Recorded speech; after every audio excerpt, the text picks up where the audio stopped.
로마서 6장 전체가 다루고 있는 주제가 있습니다. 그 주제가 바로 뭐냐면 성화입니다. 이 성화라고 하는 것을 헬라어 거룩이라고 하는 단어하고 같은 뜻입니다. 성화라고 하는 것은 내가 거룩하게 된다, 그 말이에요.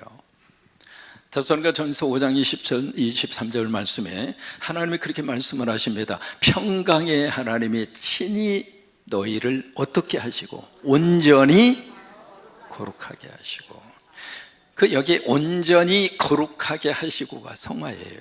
그러면 성화를 누가 만들어 가시는가? 내가 만들어 가요? 아니, 하나님이 만들어 가시는 거예요. 골로새서 3장 4절에 보시면 하나님이 그렇게 우리에게 말씀을 하십니다. 우리의 생명이신 그리스도께서 나타나실 때, 그때가 어느 때일까요? 예수님이 재림하여 오실 때예요. 여러분, 지금은요 예수님이 재림에서 오실 때가 점점 다가왔어요. 그러니까 예수님이 이 땅에 재림하여 오실 때에 그때 너희도, 그 너희가 누군가? 예수 믿어 거룩하게 된 성도들, 너희도 예수님과 함께 어디 중에? 영광 중에. 그때의 영광이라고 하는 것이 바로 성화입니다. 그러니까 예수 믿어서 예수 그리스도가 내 안에 들어옴으로 인해서 하나님이 우리를 거룩하게 만들어 가세요. 그래서 믿음의 마지막 궁극적 목적지는 어딘가? 예수 닮아가는 거예요. 어제보다 오늘 내가 예수를 닮아가고, 오늘보다 내일 더 예수를 닮아가고, 신앙생활하면서 주님이 나를 그렇게 예수 닮는 하나님의 사람으로 계속 만들어 가세요. 그게 성화예요. 그래서 내가 예수 믿어 거룩한 존재가 됐는데 우리가 계속 교회에 거할 수가 있겠는가? 이 거한다고 하는 표현을 썼습니다. 그 이야기는 죄를 계속 짓는다, 이 말이에요. 여러분, 우리가 죄 지을 수 있어요, 없어요? 대답 안 하시는 분은 또 다 죄 짓습니다. 죄 안 짓는 사람 없습니다. 다 연약한 육신을 가지고 있고요, 감정을 가지고 있기 때문에 죄를 많이 짓고 살아요. 그때 그 죄는 주일날 와서 하나님 죄송합니다, 하나님 회개합니다 하면 하나님이 들으시고 어떻게 할까요? 너 죄 지었지? 너 이리 와. 권장 5대 해서 주일날마다 몽둥이 들고 있다. 여러분, 우리 두들겨 팹니까? 그러니까 회개하면 하나님이 용서하시는 거예요. 그런데 여기에 죄의 1절에 거하겠느냐, 그 질문은 그 죄를 고의적으로 계속 짓는 거예요. 거기에 대해서 우리 2절 말씀에 뭐라고 말씀하시는가? 그럴 수 있겠는가? 그럴 수 없다, 이 말이에요. 그래서는 안 된다. 그 앞에 다른 번역 보시면 결코라고 하는 단어가 들어있습니다. 결코 그럴 수 없다. 다른 번역에서는 절대로라는 말을 썼거든요. 절대로 그럴 수 없다. 아니, 절대로 그래서는 안 된다. 그 이유를 그 다음에 설명하죠. 죄에 대해서 죽었는데, 죄에 대해서 죽어버렸는데 어떻게 계속해서 죄의 유혹을 받으면서 죄의 생활을 지속적으로 할 수가 있겠는가? 여러분, 죽은 사람 반응이 있어요, 없어요? 나포에 부활동산 가셔가지고 큰 소리로 말을 하면 그분들이 벌떡 일어나가지고 당신 나한테 그럴 수 있어? 그리고 도로 들어갑니까? 죄에 대해서 죽었는데 또다시 죄에 대한 반응을 우리가 보이면서 살아야 하겠는가? 여러분, 그러면서 그 다음에 무슨 말씀을 주시느냐면 이 세례 문제를 그들에게 다시 한번 알려줍니다. 우리 모두가 세례 받았잖아. 1절부터 11절까지 우리라고 하는 단어가 10번 나와요. 영어 번역에서는 우리라고 하는 단어가 12번 나옵니다. 이게 계속 반복해서 나오고 있거든요. 그러니까 이 글을 쓰고 있는 바울뿐만이 아니라 이 편지를 받고 있는 로마의 성도들 모두를 다 아우르는 단어죠. 그 우리라고 하는 단어가 저와 여러분에 속한 인칭 대명사입니다. 우리 예수 믿잖아. 우리가 예수 믿고 세례 받았잖아. 그 세례의 의미가 뭔가라고 하는 것은 우리가 알고 있잖아. 세례라고 하는 것은 예수님과 함께 죽고 예수와 함께 다시 살아나는 거, 그거 우리 알고 세례 받았잖아. 그런데 계속 죄지요? 그러면 안 되지. 여러분, 강화도라고 하는 그 지역에 감리교 선교사님이 그쪽으로 들어오셔서 이 강화도 지역은 감리교 교회가 굉장히 많습니다. 거기에 두 번째로 세워진 교회가 홍의 교회입니다. 홍이 마을에 복음이 들어왔고 거기서 예수 믿고 두 번째 교회가 세워졌는데, 그 교회를 세울 때에 처음에 복음의 씨앗이 됐던 그 멤버가 누구냐면 박권일이라고 하는 박능일이라고 하는 마을의 훈장이에요. 이 마을 훈장이 거기서 계시는데 그 옆에 있는 양반댁의 어느 한 분이 야소교에 빠졌다고 하는 소문을 들어요. 그때 이제 예수교를 야소교라고 그랬으니까. 그래서 이분이 불끈한 거예요. 그때 이제 유교적인 전통을 가지고 있었잖아요. 어떻게 서양의 종교 속에 빠질 수 있느냐, 어떻게 양반이 예수 그리스도, 이건 있을 수 없다. 그래서 이분이 옆에 마을로 따지려 간 거예요. 양반이 그러면 안 된다, 채통을 지켜야지. 그래서 따지기 위해서 갔는데 따지다가 은혜 받고 이분이 설득을 당한 거예요. 여러분, 복음 앞에 설득 당하는 게 축복입니다. 그래서 설득을 당해서, 야, 기독교가 진짜다, 성경이 진리다, 유교는 아니다. 그래서 이분이 예수 믿게 된 거예요. 그래서 이 좋은 것을 나 혼자 믿을 수 없다고 그래서 마을 사람들 다 다니면서, 훈장이 마을 유지잖아요. 그러니까 전도하고 학생들을 전도해서 자기 서당에서 예배 드리면서 교회가 만들어졌는데 그 교회가 홍의 교회예요. 이분이 신앙생활 하다가 7명이 세례를 받아요. 그러니까 다음 주에 23명이 세례를 받거든요. 23명이요. 그래서 7명이 세례를 받는데, 그분들이 세례를 받으면서 두 가지를 결정합니다. 저처럼 우리가 한 날 한시 세례 받아서 우리는 한 가족이다, 우리는 예수 안에서 한 가족이다. 또 하나, 세례의 의미를 우리가 공부해서 알고 있는 것처럼 우리는 옛사람은 죽고 새로운 하나님의 사람으로 태어났다. 새로 태어났으니 A가 태어나면 부모는 그 아기한테 뭘 줘요? 이름을 주잖아요. 그래서 우리가 새롭게 이름을 장명하자 해서 참 묘한 그들이 아이디어를 짜냅니다. 성은 조상으로부터 물려받은 거니까 성 갈면 안 되잖아요. 그래서 이제 가운데 자하고 끝자리를 돌림자로 쓰기로 약속을 합니다. 그래서 끝자리를 뭘로 했냐면 일이라고 그랬어요. 일, 한일자를 써서 우리는 같은 날 한 예수 그리스도 안에서 한 가족이다. 그래서 한일자로 돌림자로 쓰기로 하고, 가운데 들어가는 글자를 성경에서 가만히 보니까 중요한 단어 7가지를 끄집어냅니다. 능력의 능이라든지, 순종의 순이라든지, 봉사의 봉이라든지, 충성의 충이라든지, 성경의 경자라든지, 그 다음에 하늘의 천이라든지, 빛의 광자라든지, 7가지 글자 이렇게 놓고 거기다 놓고 7명의 세례받는 사람이 본인들이 뽑는 거예요. 뽑은 그 글씨가 가운데 자 자기 이름이 들어가는 거예요. 그리고 마지막 끝자리는 일자로 돌림자로 쓰자 해서 세례받은 7명의 그들의 이름을 세례받는 날 이름을 바꿉니다. 유교 전통에서 여러분, 이게 족보, 항렬, 서혈 얼마나 강했습니까? 그걸 과감하게 깬 거예요. 여러분, 충격입니다. 그러면서 그걸로 끝난 것이 아니라 거기에 이제 성일이라고 하는 분이 성경을 쭉 읽으시다가 마태복음 18장의 말씀을 읽어요. 그 말씀을 읽으면서 은혜를 받았어요. 여러분, 성경 읽으면서 은혜 받으세요. 아멘하고 끝나지 마시고 그대로 적용해 보세요. 이분이 마태복음 18장의 말씀을 읽으면서 은혜를 받았어요. 거기에 만달란트, 빚진 자, 탕감받은 내용입니다. 근데 이분이 그 마을의 최고의 부자였어요. 근데 그 말씀을 이렇게 읽으면서 자기에게 빚진 사람이 머릿속에 자꾸 떠오르는 거예요. 그래서 말씀대로 하자. 그래서 이분이 빚쟁이들을 자기 집으로 다 모아놓고 그분들 앞에서 빚 문서를 불에 태워버립니다. 그러면서 하는 말이, 오늘부로 당신들은 나와 빚 관계가 없어졌습니다. 맘 편히 사십시오. 그분들이 교회에 나왔을까요? 안 나왔을까요? 세례받고 나타난 삶의 변화예요. 세례가 그거라고 하는 거예요.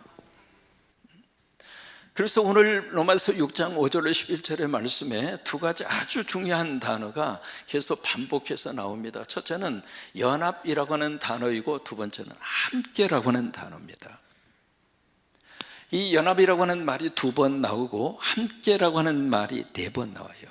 자, 로마서 6장 5절의 말씀 같이 한번 크게 고백하십니다. 시작. 만일 우리가 그의 죽으심과 같은 모양으로 연합한 자가 되었으면, 연합한 자, 영어로 united with him, 그 분과 함께 더불어 결합됐다 이 말이에요.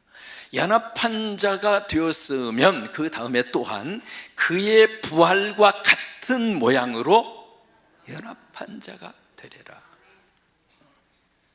믿음과 신념은 같은 게 아닙니다. 이렇게 한번 비유를 해보겠습니다. 버스를 탔어요.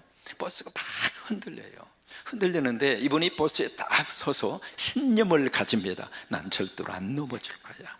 자기 자신한테 자꾸 이야기합니다. 난 어떤 일에서도 안 무너져, 안 넘어질 거야. 그리고 끝에 혼자 가만히 서 있으면, 그 신념을 가지고 서 있으면 여러분 계속 그렇게 서 있을 수 있을까? 아니면 언젠가 넘어집니까? 넘어져요. 신념이란 그거예요. 신앙이라고 하는 것은 믿음의 그 대상을 확 붙잡는 게 신앙이에요. 그러니까 그 순간에 손잡이를 꽉 붙잡고 있으면 흔들릴 수는 있어도 넘어지진 않는다 이 말이에요. 그게 신앙이라고 하는 거예요. 그래서 믿음은 우리가 믿는 대상이신 예수 그리스도와 우리가 연합하는 거예요. 이게 요한복음 15장에 보시면 브랜치, 이 가지가 포도나무에 어떻게 한다고 그랬죠? 붙어 있다 이 말이에요. 영어로 remain 한다 그 말이에요.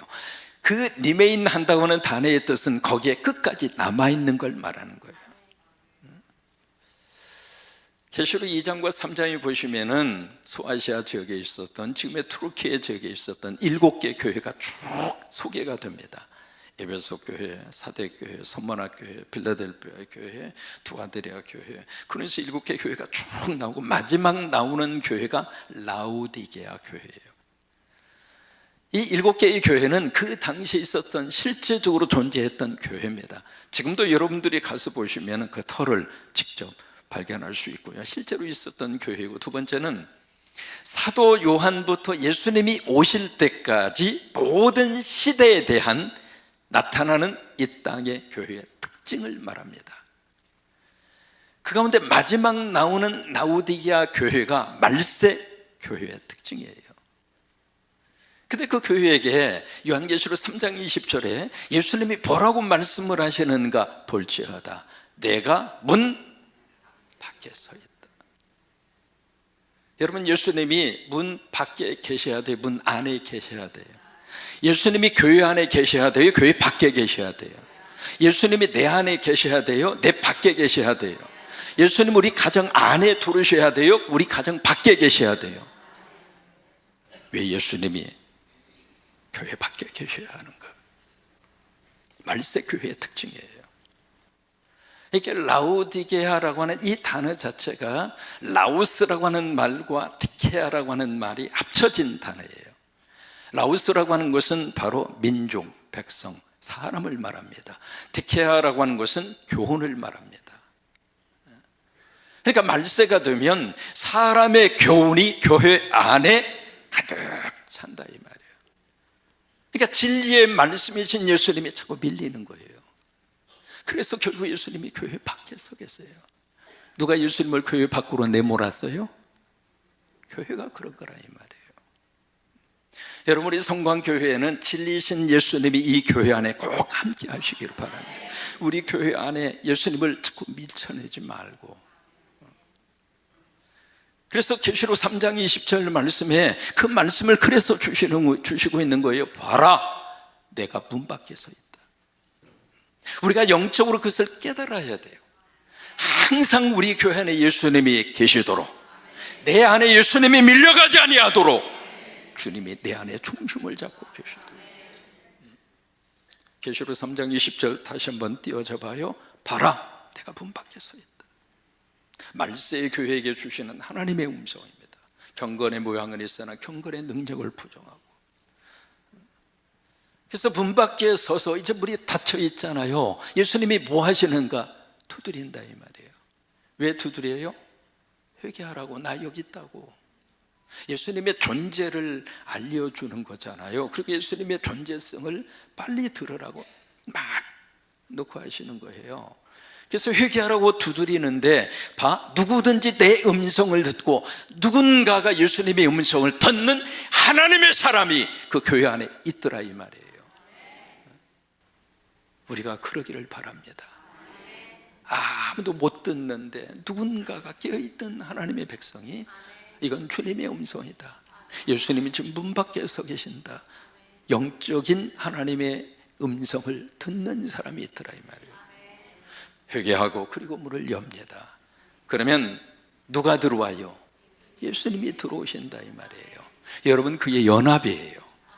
연합. 두 번째로 이 오늘 본문 말씀에 이 함께라고 하는 단어가 4번이나 계속해서 이렇게 반복이 되고 있습니다. 로마서 6장 6절의 말씀 같이 고백합니다. 우리가 알거니와 우리의 옛사람 예수와 함께 십자가에 못 박힌 것은 주의 몸이 죽어 다시는 우리가 주에서 종로로 타지 아니하려 함이니. 그래서 7절 말씀에 그 이유를 설명합니다. 7절이. 그래서 7절은 이렇게 읽으면 훨씬 더 이해가 쉬워요. 왜냐하면 죽은 자가 죄에서 벗어나 의롭다 하심을 얻었기 때문이다. 더 이상 우리는 죄의 종이 아니다 그 말이에요. 더 이상 우리는 마귀의 종이 아닙니다. 귀신의 종이 아닙니다. 무당과 점쟁이 영향 받을 필요도 없고 받아서도 안 됩니다. 우리는 하나님의 종입니다. 우리는 성령의 종입니다. 그러면서 여기 8절과 9절의 말씀으로 계속 이어지거든요. 여기 8절 말씀에 만일 우리가 그리스도와 함께 어떻게 했으면 죽었으면 또한 그와 함께 어떻게 해요? 살 줄을 믿는다. 여러분, 믿음의 내용이 그거예요.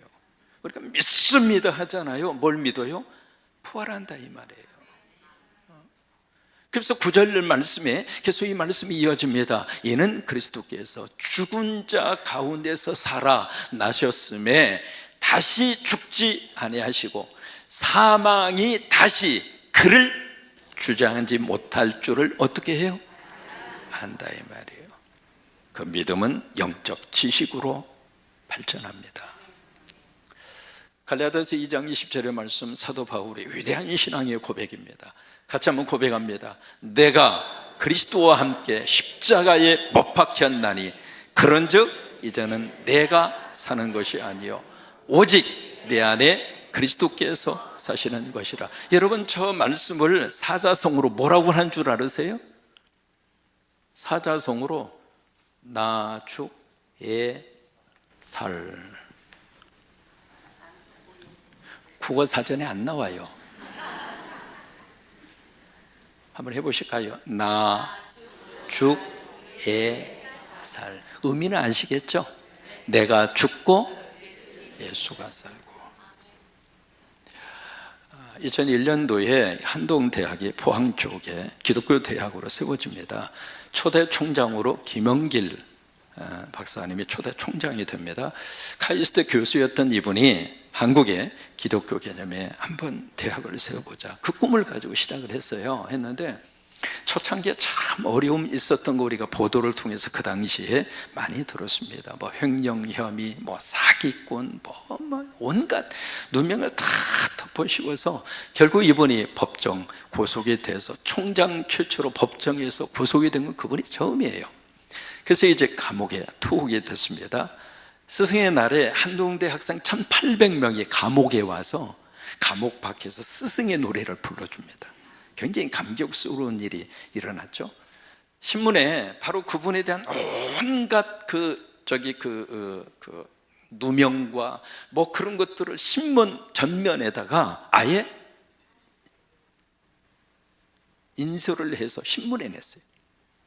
뭐 그런 식으로 이제 누명을 썼거든요. 그 신문이 나온 그날 밤에 저녁에 사람이 얼마나 분해요.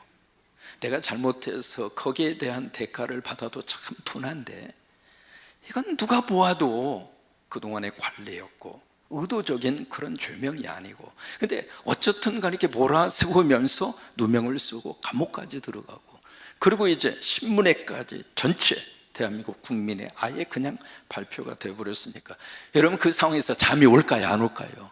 안 오죠. 근데 김영길 총장님이 잠을 꿀꺽 주무시는 거예요. 주무시는데 그 옆에 아내인 권사님이 볼 때 얼마나 미운지, 이 상황에서 잠이 오냐고, 오는 잠도 도망가야지 어떻게 이 상황에서 코를 골고 주무실 수가 있느냐고. 그래서 화가 나니까 이 아내 권사님이 코를 비틀면서 말해, 당신 이 상황에서 잠이 와 이 사람아. 억울해도 이런 억울한 일이 어디가 있느냐고. 하나님 위해서 우리가 모든 거 다 버리고 이 대학 하나 살려보겠다고 들어왔는데 사람들이 이렇게까지 모함을 하고 이렇게까지 우리를 코너로 몰고 세우고 신문에 이렇게 대문짝만하게 났는데 잠이 오느냐고. 그러면서 이제 이렇게 깨우니까 김영길 총장이 눈을 부시시면서 일어나더니 손가락으로 어디 이렇게 가리키는 거예요. 뭐가 싶어 이렇게 봤더니 액자가 앞에 걸려 있는데 그 액자에 갈라디아서 2장 20절 그게 쓰여져 있는 액자예요. 그 액자를 딱 가르치면서 말이, 봐봐, 우리 죽었잖아. 죽은 송장이 무슨 명예훼손으로 건다고 벌떡 일어나? 그러더니 도로 주무시고 그냥 바로 해서 또 골아떨어져서 주무시더래. 죽었다 이 말이에요. 죽었는데 왜 이렇게 말이 많아요? 죽었는데 뭐 그렇게 자존심이 셉니까? 죽었다며. 그리고 내 안에 누가 살아요? 예수가 산다며. 그런데 죄 가운데 거해? 그래서 오늘 결론 말씀이 11절이에요. 결론에 뭐라고 말씀을 하시는가 한번 크게 같이 한번 읽습니다. 로마서 6장 11절입니다. 시작. 이와 같이 너희도 너희 자신을 죄에 대해서 죽은 자요 그리스도 예수 안에서 하나님께 대하여는 살아있는 자로 여길지어다. 여긴다는 자기는 카우네라 그 말이에요. 그렇게 스스로를 그렇게 인정하고 살아라 이 말이에요. 공부 시간에 아이가 막 공부도 안 하고 핸드폰 가지고 놀고 아니면 자고 그러면 그 아이는 공부에 대해서 죽은 자요. 그렇죠? 근데 그렇게 공부에 대해서 죽었던 이 아이가 너무 축구를 좋아해. 갑자기 손흥민 이야기가 나오니까 눈이 반짝반짝 빛나는 거예요. 그러면 그 아이는 축구에 대해서 산 자야. 우리는 예수님에 대해서 산 자예요. 하나님에 대해서 산 자예요. 언제가 수요예배 시간에 브루스츄리오가 하나님을 만나면 끝난 것이다 라고 하는 강찬님의 찬양을 해주셨어요. 그게 너무 은혜가 됐어요. 저는 그런 찬양이 있다고 하는 것을 그때 처음 알았어요. 이번에 제주 동복교회 집회를 갈 때 브루스츄리오 함께 가자고 거기서 그 찬양을 불러주시는데 온 성도가, 담임 목사가 울었어. 담임 목사가 울면 그 교회는 끝난 거예요. 여러분 안 그래요? 그래서 교회 하나가 살아났어요.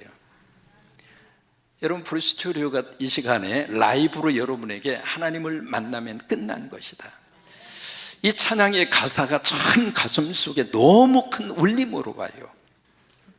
우리는 하나님께 대하여 산자로 여길지어다. 여러분 하나님께 대하여 다 산자가 되세요. 그러면 하나님을 만나면 우리 인생의 어려운 문제도 해결이 되고 그리고 고통의 문제도 하나님께서 길을 열어주시고 그런 역사와 능력이 임할 줄로 믿습니다.